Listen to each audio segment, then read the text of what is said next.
అవుతుంది. ఇందుకోసం వచ్చిండారు అవుతుంది. మనసులో కుళ్ళు ఉండేవాళ్ళు వెళ్ళిపోండి.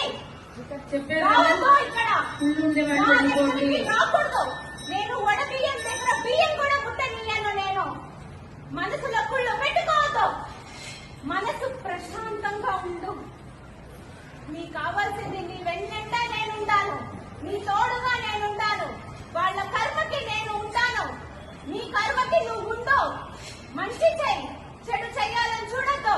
నీకే చూస్తున్నావు, కనిపించట్లేదా? నేను వచ్చిందాను కదా, నీకెందుకు వాళ్ళ పంతం మీద పడి ఏడుస్తున్నావు? పడద్దు, నేను చూసుకుంటా. అందరికీ చెప్తున్నా, నేను చాలా సంతోషంగా ఇన్ని రోజులు నా బిడ్డ వస్తుంది అనుకున్నా. ఈ రోజు నా బిడ్డ వచ్చింది. నా బిడ్డ నా మీద కోపం చేసుకుంటూ వెళ్ళిపోయింది. రా అంటే రాలేదు, నేను పిలిచినా రాలేదు. ఈ రోజు వచ్చింది, మనసు పూర్తిగా వచ్చింది. సంవత్సరం నుంచి అనుకుంటున్నాము నా బిడ్డ వచ్చింది. నా బిడ్డకి ఏం కావాలని నేను ఉంటాను. నా బిడ్డకి చెడు చేయాలని చూసిన ఏ ఒక్కరిని నేను విశ్వశాంతిని కోరుకుంటున్నానమ్మా. మన ప్రపంచంలో మన హిందూ ధర్మంకి చాలా అన్యాయం జరుగుతా ఉంది. జరగనివ్వకూడదు. నీకు నేను తోడుంటా. నీ అడుగులో నేను అడుగేస్తా. నీ వెన్నంట నేనుంటా. ఎక్కడెక్కడో నుంచి ఎక్కడెక్కడో నన్ను కలవాలని చూస్తూ ఇంత దూరం వచ్చావు కదా, నేనున్నాను బిడ్డ, నేనుంటా. తల్లి కూతురా, నేను చెప్పేది అందరినీ నమ్మద్దు. సరే, మొక్కవాళ్ళు పట్టుకొని నీ దగ్గరకు వచ్చి పని కోసం వచ్చేవాళ్ళు మంచి వాళ్ళు కాదు. ప్రతి మాట వెనక, ప్రతి నోట వెనక నన్ను తలుచుకొని పని చేయి.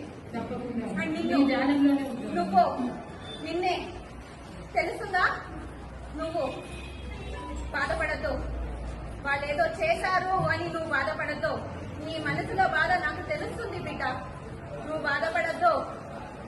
నీకు నేనున్నాను. నువ్వు బాధపడి నీ ఆరోగ్యాన్ని చెడుపుకోవద్దు. నీ ఆరోగ్యం, నీ పతనం కోసం వాళ్ళు చూస్తున్నారో వద్దు. నీకు నేనున్నా. ప్రతిరోజు నన్ను తలుపుకొని 3 సార్లు కుంకుమార్చన చెయ్యి చాలు. నువ్వు ఏమీ చెయ్యొద్దు. 3 సార్లు నువ్వు కడపకి పెట్టినా నేనుంటాను, గుమ్మాయికి పెట్టినా నేనుంటాను, ఆకుకి పెట్టినా నేనుంటాను, బొమ్మకి పెట్టినా నేనుంటాను.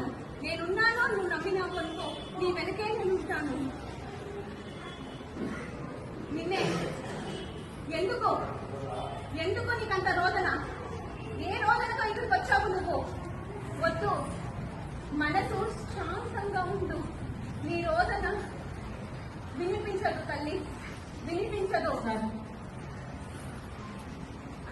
చెప్పు, ఏదో చెప్పాలంటున్నావా? అమ్మా, ఇప్పుడు విశ్వశాంతి కోసం కానీ ఇంకా మన సంసారాలు కాకుండా మన సంసారాలతో పాటు పిల్లలు ఈ ప్రపంచంలో సంతోషంగా ఉండాలంటే మేమేం చేయాలి? ఇప్పుడు మానవులందరూ మనం ఏం చేస్తున్నాం? ఏమీ చేయడం లేదు. సమాజంలో మనం దేశానికి కూడా ఏం చేయాలి? మనం పూజలు చేస్తాం, ఉండిపోతున్నాం. దేశం కోసం ఏమన్నా చేస్తున్నాం మనము?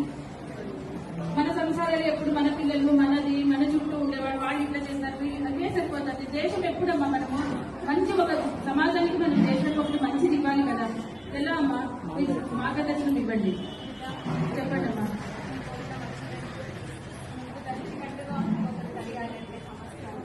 సంవత్సరం పెట్టిందమ్మా. ఇక్కడ ఎలా ఈ మార్పు రావాలేమా?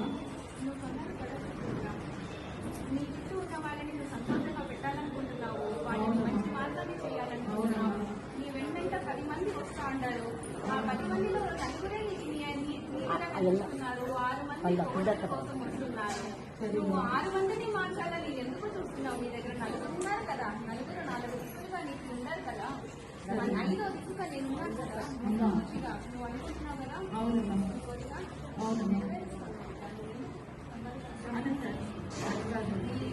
సంపదలో ఉండాలని కాకుండా పక్కింటిలో కూడా సిరి సంపదలో ఉండాలని కోరుకుంటున్నావు. కాబట్టి నీ కోరిక నేను నెరవేరుస్తాను. వాళ్ళ కర్మని ప్రతి ఇస్తాను.